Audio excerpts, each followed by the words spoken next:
Hello and welcome to this special edition of Creighton in the Community.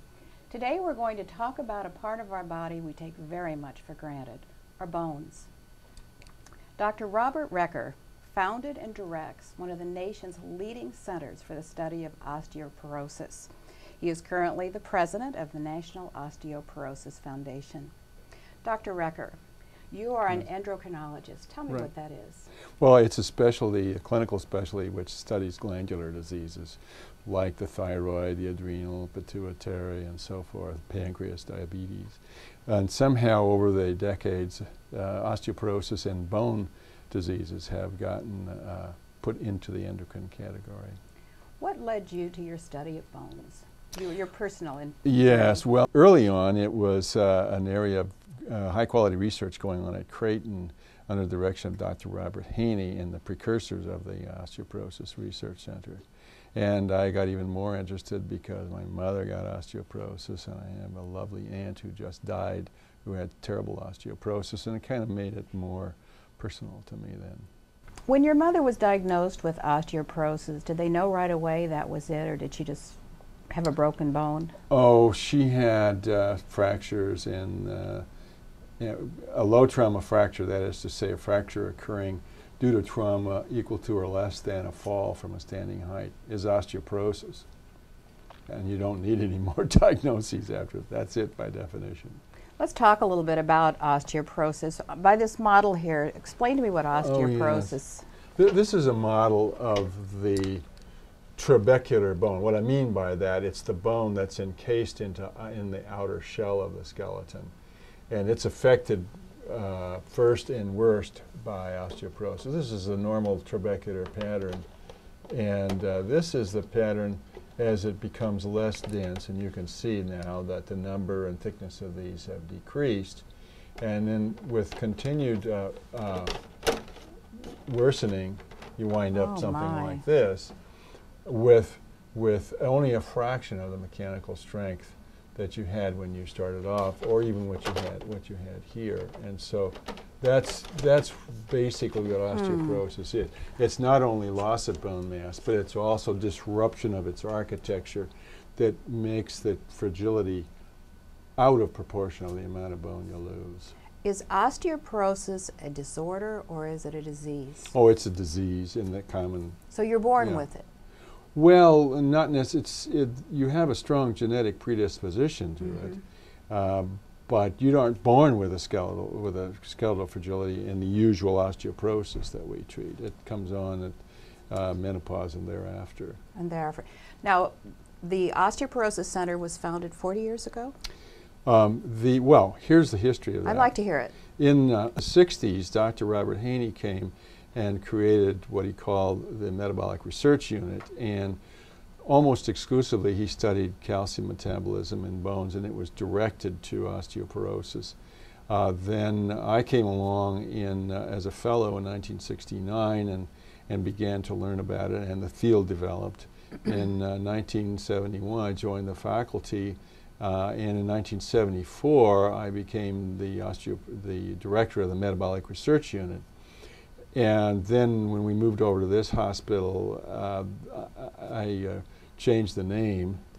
And this is actually the second name change since then, to try to get it to really identify what we do. So we call it the Osteoporosis Research Center. So it's been around for more than almost 45 years.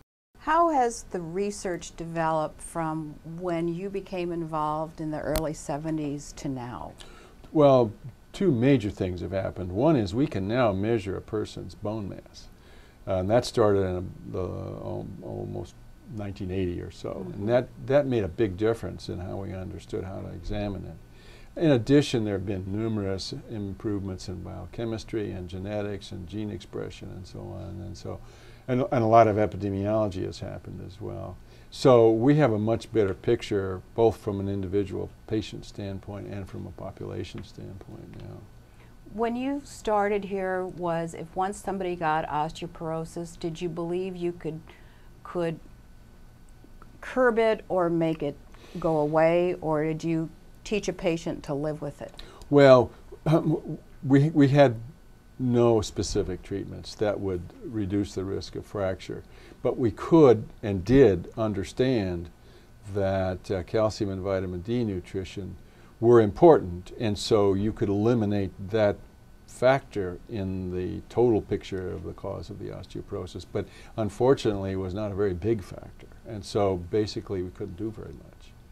I started at Creighton in 1991, and I remember one of the first, right at the beginning, there was an advertisement for a bone density study, and bone density didn't mean a darn thing to me, and but I did sign up for that study, and I have been in your studies now for 20 years. Oh, good. Thank you very much. And the first study I remember was putting calcium, fortifying calcium in a product. Yes. That was the first one. Then later on, it was putting my ankle into Yes. a machine. And was that one of the first bone density machines then, or was Actually, that just for a certain study? That came along later. The first machines were pretty crude, and they measured in your forearm, and they weren't very good. Then we got a machine called dual photon absorptiometry, which used a naturally occurring isotope, or I guess it was an artificial isotope called gadolinium. And we were able to scan that over a person's body and tell by the change in the count rates or the attenuation of the radiation source how much bone you had. And then the next big advance in that was to eliminate the isotope but instead use a standard X-ray tube source, which was filtered such that it could do what the gadolinium did. And now it was a lot handier and quicker and was a lot better. And then the others that have come along have done so in attempts Do you want at to stop and go back to that question? in attempts at refining our ability to test risk and to test microarchitectural changes like I showed you here. So we got computed tomography, peripheral computed tomography. We got ultrasound transmission velocity. None of them have replaced the standard dual energy X-ray absorptiometry, which is abbreviated as DEXA, which everybody knows about. And it's the gold standard for estimating risk of fracture in the future. Now, I believe you look at hips as well. Is that right? We look at hips and spine and total body. We can also look at the forearm. But the hip and the spine have been calibrated to fracture risks in very large studies. So you take a large number of people, measure them, follow them for 10 years, see who fractures and what was their densitometry to begin with, you see. My mother died at the age of 91 and a half, and she never had a broken bone, and she fell many, many times. So I assume that I got her bones. You probably got her bones, Yes. or at least something like her bones. Something like her Better bones. hope you did. Yes. I have one last question for you. Is there a patient that stands out in your mind, or a study that stands out in your mind that you're most proud of? Well, the study, I think, the one that we're most proud of is that we happened upon a patient, a young woman, who had been in an auto accident, did not fracture, but had back pain, and her orthopedist had been treating it for a couple of years and sent her to us because he thought the X-rays of her bone looked a little bit peculiar. And when I looked at the X-rays, I said, they look pretty strong bones. And I put her on the densitometer, and her densitometry showed a reading 5 standard deviations above peak bone mass. And that was really astounding since her X-rays looked normal, although they were very dense. And so I did her mother on the same day, and she was 50-something and also had 5 standard deviations. That's called a T-score for those who understand. And so she was a +5 T-score. Brought in her father and brother, and they were dead on average. So I thought we had something here. And then after about 3 or 4 years of hard work, low funding, and getting a lot of help for free from my friends around the country, we actually contacted in the neighborhood of 250 people in that kindred, and we found 19 of them who either were affected with this autosomal dominant trait or were parents, siblings, or offspring of somebody who was affected. And we found the gene. It was on chromosome 11. It was called the LRP5 gene, or lipoprotein receptor gene number 5. And that opened up a new pathway for regulating bone mass. And now most of the osteoporosis labs in the world are studying this, called Wnt signaling pathway. And that's actually my most satisfying discovery and study that we did. We've done a lot of them that I'm also happy with, but that one is the most satisfying. It's gotten a lot of publicity, and it's well known all over the field. Thank you. And when we come back, we will visit Dr. Laura Armas, and she will show us that machine that Dr. Recker talked about.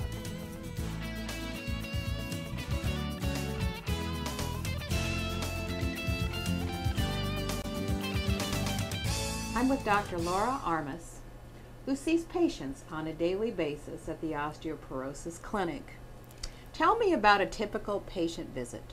Well, typically we send out paperwork ahead of time so that they have time to fill it out, and it just goes over their history, medications, things like that, and they bring that into the office. Sometimes we will do a DEXA scan while they're here, and we go over their history and make sure that we understand all of their entire history and do a physical exam. And then sometimes they will require a DEXA scan, and sometimes they bring those with them. I'm going to stop you. What's a DEXA scan? DEXA scan measures your bone density. Is this? And this would be this machine. And basically lots of people have done these. You just lay flat, takes about 5 minutes. This arm will go over and back, and mainly is looking at the spine, at the lower spine and the hip. And it takes about 5 minutes and is quite easy. There's very little radiation. It's about the radiation that you'd get from flying to Denver and back in an airplane. So it's very little radiation, less than an X-ray would be. Now, when people come to the clinic, have they already received their diagnosis of having osteoporosis, and would that have come from their primary care physician? Yeah, sometimes their primary physician will be concerned because of their health or their age, and will have already done a DEXA scan and then seen problems and refer them. Other times the patient themselves is concerned, and they may have broken a bone, or they have a family member that's broken a bone, and so they'll come just to us without a referral. So they will have osteoporosis. Once you have osteoporosis, then what type of intervention or remediation do you offer them? Well, it really depends on what stage of life they're in. Many times people come in before they've been diagnosed with osteoporosis, and so we really are trying to prevent osteoporosis at that stage. Some people come in and they already have osteoporosis, either by the DEXA machine or they've already broken a bone. And we really emphasize nutrition, and so calcium and vitamin D are really key in preventing and treating osteoporosis. And then there's several medications now that you can use, and a lot of that depends on their other history and what they prefer and kind of what age they are. Historically, we think of older people having osteoporosis. Do young people get osteoporosis? Young people do get osteoporosis, and what usually happens is they just don't get as much bone as in childhood as they should, or young adulthood, and that can be from other diseases that they have. They could have malabsorption, they could have Crohn's disease, they could have had cancer that required treatment, they could have had some kind of bowel surgery. So there can be lots of things that can lead to problems with the bones. So we see pretty young people, like in their late teens, early 20s, that can have osteoporosis. Can you turn the tide on those young people? You can prevent them from, it depends on what age they are, you can prevent them from losing further bone mass, and if they're young enough you can see if there's other interventions that can increase their bone mass while they're young. Do men get osteoporosis? They do. And a lot of times it's not recognized. In fact, I talk to my patients, my dad has osteoporosis. How did you know? Well, of course you would know, but what were the symptoms? He broke a bone when he was about 35. He fell on a stair and actually broke his back and compressed his vertebrae.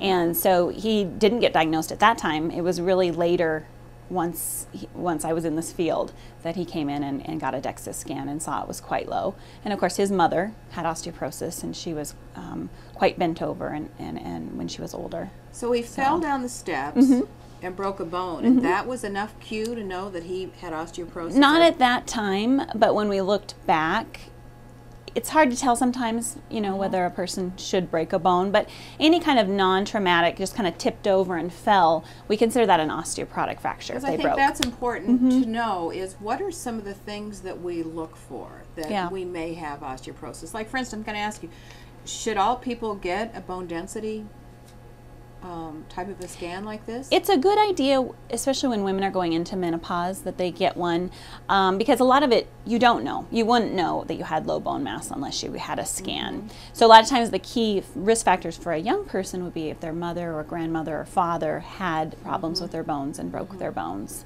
That's kind of really the only sign that you would know is a family history or another illness.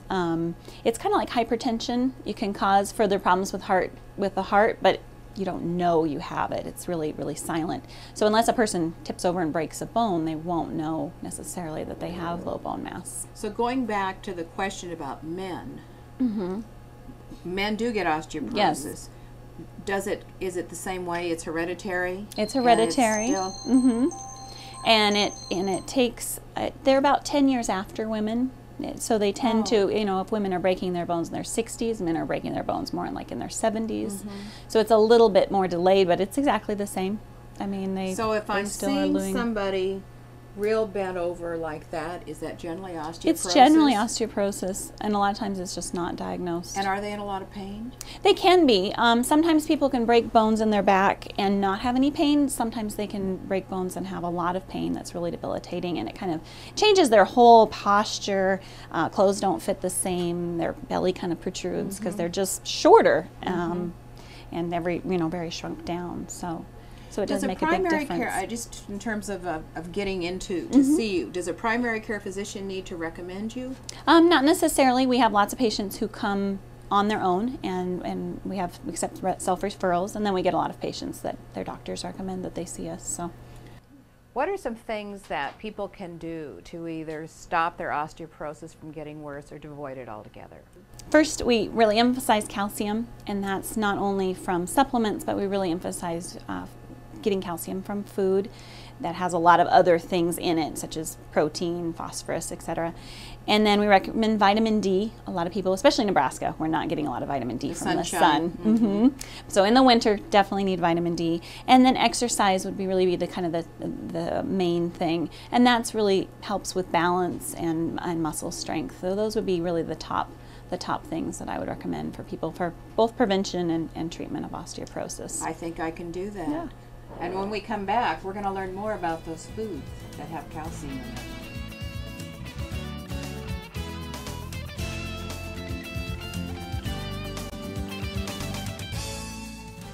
Mama always said, drink your milk.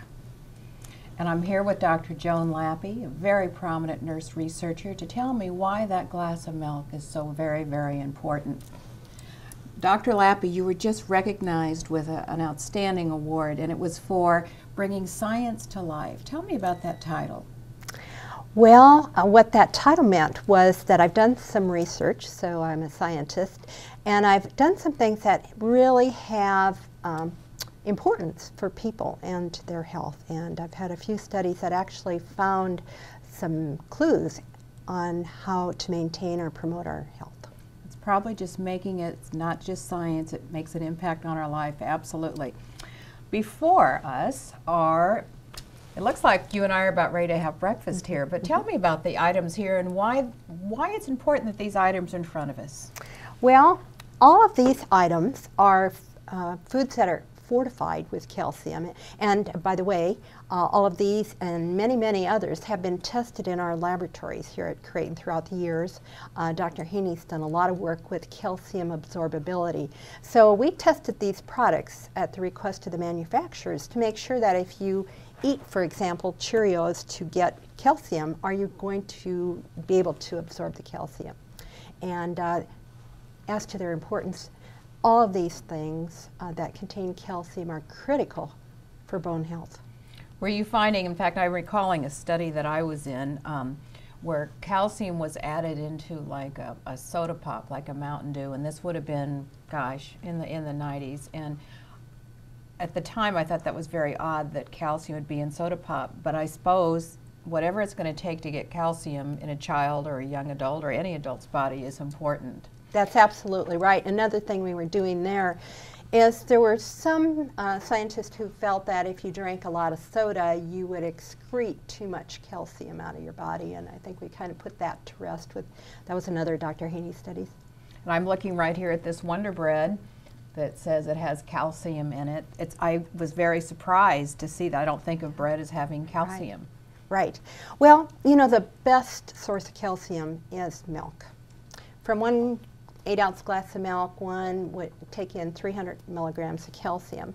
However, a lot of people don't like to drink milk, or there's sort of a myth out there that you might gain weight if you eat too much dairy. So in order to get enough people to get calcium, we have to put it in foods where they don't even know they're getting it. And so that's why a lot of products are now fortified with calcium. You travel all the time talking about your research. What led you to become a nurse researcher? Well, actually, it was sort of serendipitous. Dr. Haney needed someone to manage some of his many research projects, and this was in the 1980s. And I already had a joint appointment with between the School of Nursing and the School of Medicine at Creighton. So I started by being a project manager for one of his studies. And actually, I really wasn't very interested in osteoporosis when I first came over here, because in the 80s, nobody knew anything about it. However, I became fascinated with the work that was being done over here, and so I stayed on, and I was eventually able to conduct my own studies. What was the first research? Do you remember? Yeah, I do. I have to think back a little bit, but the first study I did here was one with children. My focus has always been on health promotion and disease prevention, and for most things you have to start when kids are little.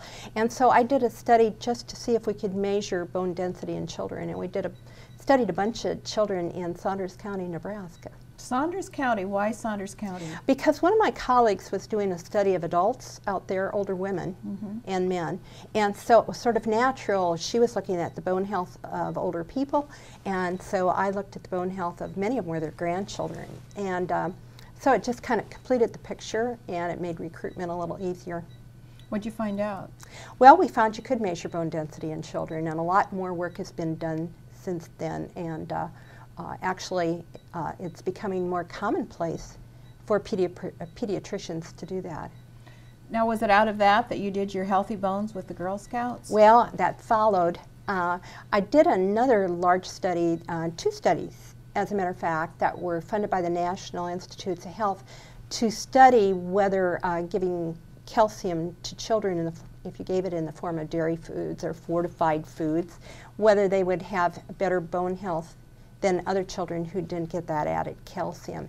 And in order to recruit children to a study and to teach them more about bone health, we established a Girl Scout patch where if they learned about bone health and did some activities, they got the patch. And the local consul is still using that patch. Wow. And I'm looking at one right here. Is this the Dairy Diaries? Right. Tell us a little bit about Dairy Diaries. It's very cute. It's on YouTube.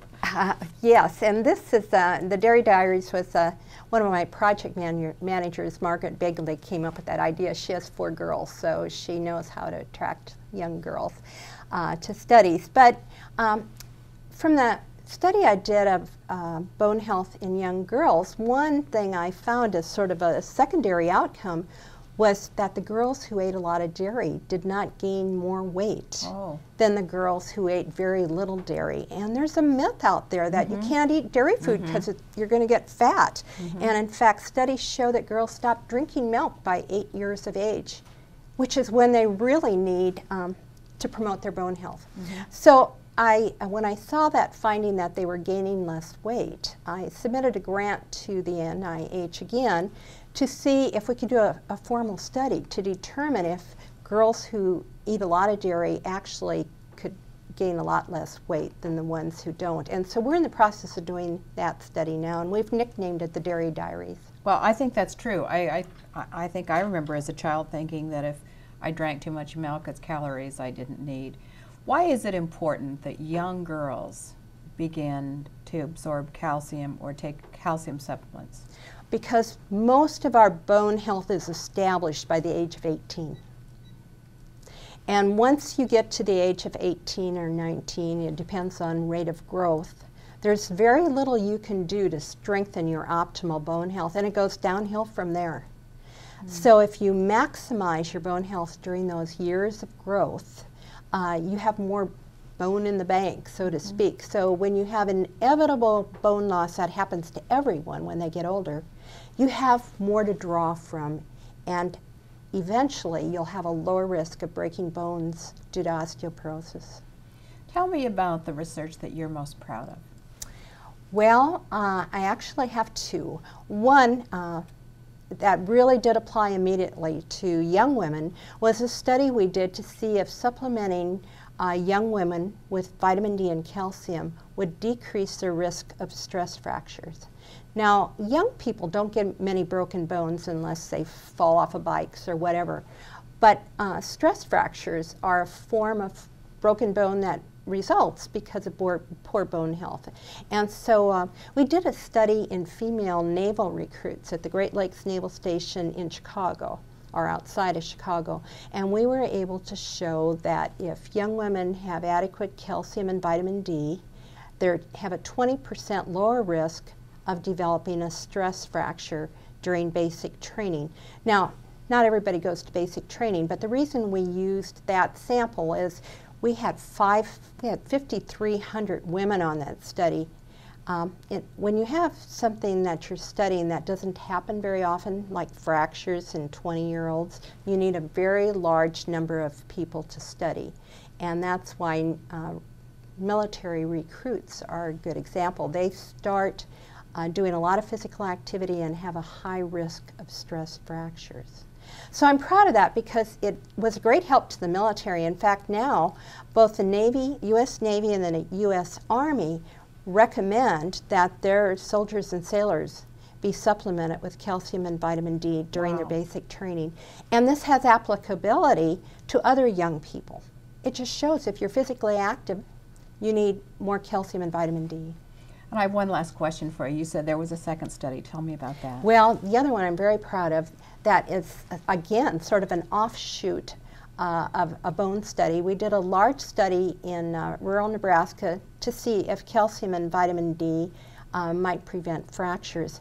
And as a secondary outcome, I found that those who received vitamin D had a much lower risk of developing cancer. In fact, those who were on vitamin D and calcium had a 60% lower risk of developing cancer than those who were on neither calcium or vitamin D supplementation. And this is awesome. It's been received with a lot of anticipation, and we really need to do a follow-up study because it was a secondary outcome. And we're doing that study now. We'll have to come back. Well, it appears our moms were right. Drink our milk and eat our Wonder Bread for strong bones. On behalf of all of us at Creighton, thanks for watching.